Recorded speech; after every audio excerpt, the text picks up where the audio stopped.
right back up real quick. This is the quick flight setup screen. There's Lowy. You select the aircraft there. You set the time to 8. Make sure it's clear there. And folks, I'll take as much time afterwards. If you got more time to finish up, I'll definitely take it. Second thing is when we go to take off, we have paused. We turn off the brakes. We push in the throttle. We fly down the line, staying within that square. Under data set, we have speeds, distance traveled, landing gear. So it's in these 3 locations. It's both graphical and cockpit display. So that's what we can graft, which you'll see in a second. Data C, there it is. This tells us, if you look right here, the landing gear. This shows us the landing gear. Okay. And the reason we worried about the landing gear is it tells us that's how we're going to define takeoff. All right.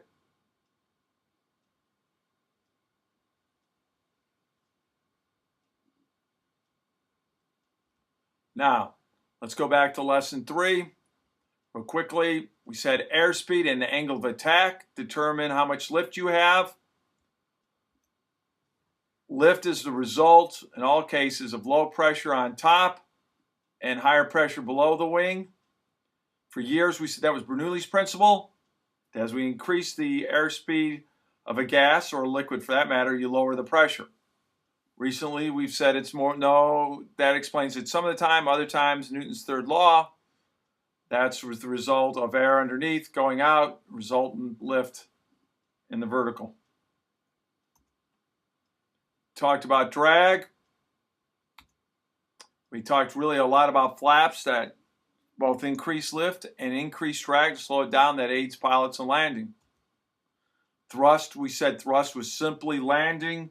You control landing by reducing the amount of thrust. You don't control landing by pointing the nose down.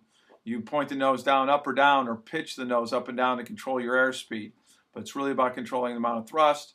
Kids got to practice landing. We talked about you could have air races landing. If you got a network, you can all hook them up on a network. They can take practice landing, and it's just a really neat, fun thing. If you also get kids done earlier, we showed you how to use an aircraft carrier, land on an aircraft carrier, and land on an aircraft carrier with waves. And if you really want to have fun, try to do this at night.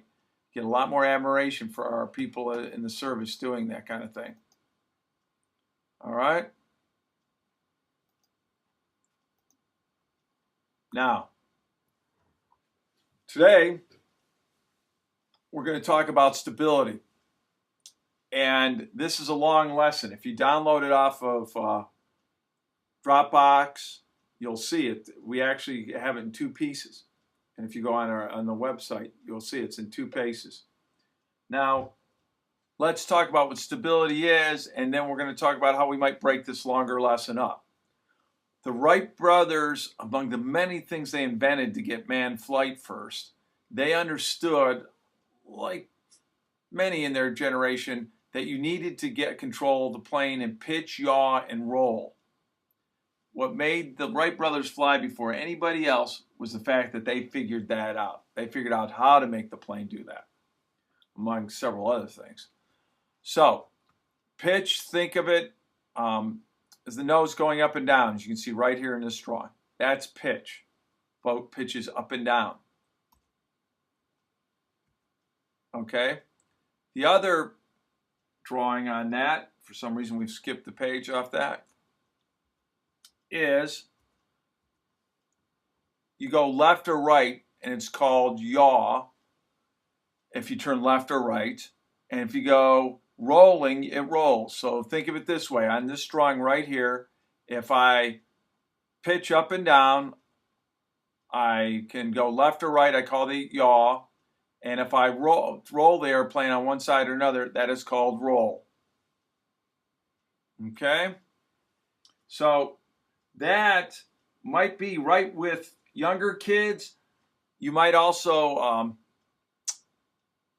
talk with some kids. If you run out of time, that's all you might do with stability. Then tie it in with the kids actually building a plane. And that's where we're going to get to in a minute. The next thing was we talk about stability. You're really talking about the tail of the plane and the nose. Think of it this way. If I shot an airplane and it didn't have feathers, what would happen pretty quickly is the arrow would not be going at your target, but would be spinning through the air. That feathers on that tail correct for any disturbances through the air. It dampens their effect, so the arrow goes through the air and hits your target. Your tail on the airplane does that. So think of that for both pitch and yaw. Yaw being going back left and right. Well, what's a real good correction for then roll? Well, roll, we talk about dihedral. That's the angle in the wing of the airplane. That's the angle in the wing of the airplane. These are different types of dihedral right here. Okay? And there's different advantages to all of them, but there's straight, tip, and polyhedral. Folks, I would never have the kids memorize that, but I'm just showing you examples of dihedral so the kids get a little bit of sense of what we're talking about at dihedrals. And again, we've talked about the control surfaces. We're talking a little bit about stability. Another way to drive this home before doing our lab is to build a model airplane. All right? The model airplane we're talking about is a Jetstream. You can get these for like $2, $2.50. The Jetstream has the landing gear on it. That's one thing I would suggest. All right? It does have the landing gear on it. All right? Now, when it comes out of the bag, it comes into these parts. You've got a tail section, rubber band. There's your tail, there's your rubber band, there's the fuselage, the body of the airplane. Here's the wing, here's the landing gear.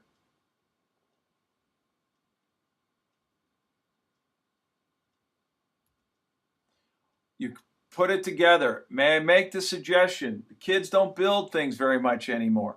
Therefore, they're not used to working with wood, and particularly balsa wood. When they go to push two pieces of balsa wood together, it's important that you have your thumbs right next, and your hands right next to where you're pushing the parts together.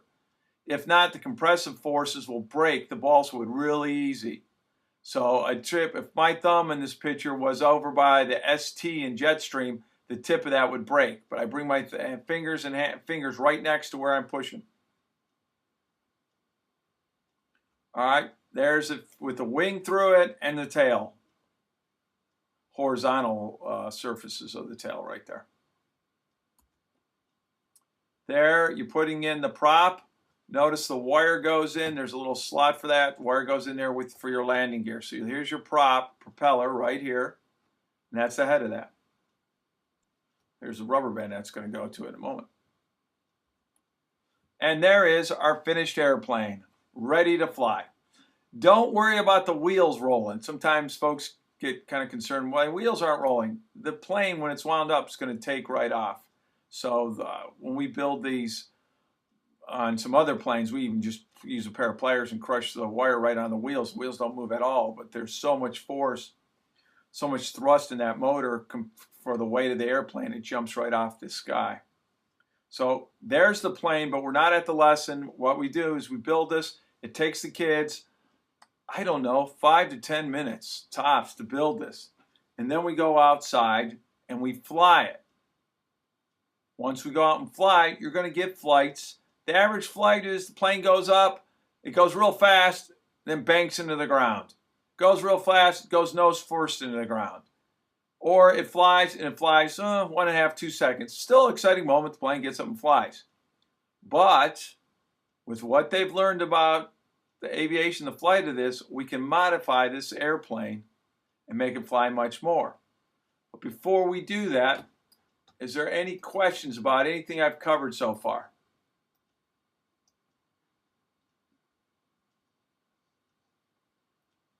Do we have any questions about what we've been doing so far? Okay. Seeing up here.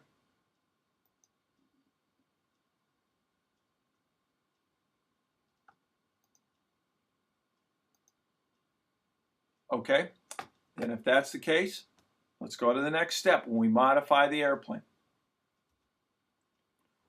All right, what I do is I ask the kids, we've talked about the 4 forces on an airplane.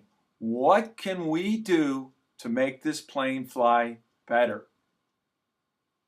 And what are we willing to trade off? Because that's a lot of engineering, is those trade-offs. So a couple things they'll do right off the bat is they'll lose the cockpit guy. And they'll say, I lost weight and I've lost some drag. The landing gear, you're losing weight and you're losing drag. Sometimes this propeller, this red plastic piece, I've done it where sometimes kids will cut that in half, we'll put a little bit of glue on there and boom, glue it on that way. The next thing, and if you have this, is to say, hey, can't we add more thrust? And the way we do that is by going out and buying rubber motor. You buy what amounts to is long length of rubber band, if you can think of it that way. It's called a rubber motor. You can get it on eBay. I can give you, if you're interested, I can give you a bunch of different places that sell it. And you can make your own motor. They just wind up a bigger loop of rubber. That will get them flying. Now, if you have plenty of time and maybe a few extra planes because they'll crash them, you could just make those changes and let the kids go out and fly their airplane. The problem with doing that is now this plane is much more powerful and it's more likely to crash. But it does drive that home point that, hey, you can have power and you can make it lighter and faster, but if you don't have control, you really don't, if you can't make the plane stable, return to its, when we say stability in this case, is we want it to return to its normal condition. That if the wind blows it to the left, the plane wants to return to the right. If it pitches, so if it yaws to the left, if the wind's causing it to want to yaw to the left, the plane's designed to want to return to the right. If the plane pitches up or down, it's going to return to a stable flight. It makes the plane in real life much easier to fly.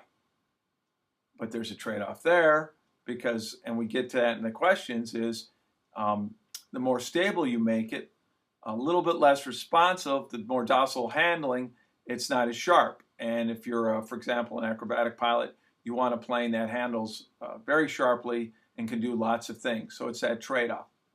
So anyways, the next thing we get to, and this gets back to the stability and the pitch, is we go ahead and we start modifying that wing.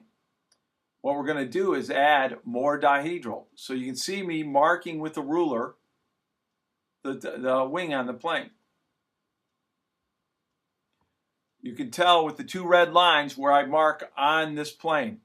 Now, it doesn't absolutely have to be there. If you wanted to bring it in another ½ inch or so, great. If you wanted to have them bend it about where the E is on jet stream on the left side, and I guess it'd be about the end of the M on the other side, over here and over here, that would be fine.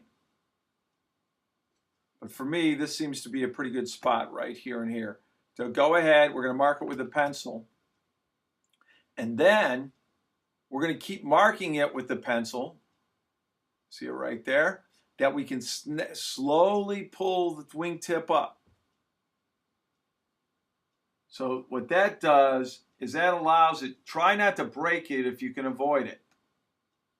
Because then if you leave it together here, without breaking it by just using a pencil. You don't need to use a razor, folks.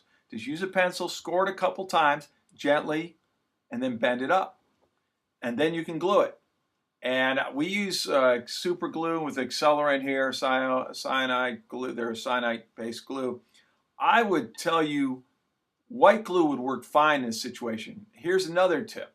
With using white glue, pour out about $50 worth of white glue. Or even $0.25 worth for the kids, since many don't even know what $50 is. Let it evaporate. Wait 2 minutes. Let it begin to evaporate. And then put the glue on there with their fingers and only put it on enough that it's clear. If you can see the white glue, you're putting it on too thick. And remember, we're doing all these things to get rid of white. We don't want to add more white by using too much glue. Any questions about this?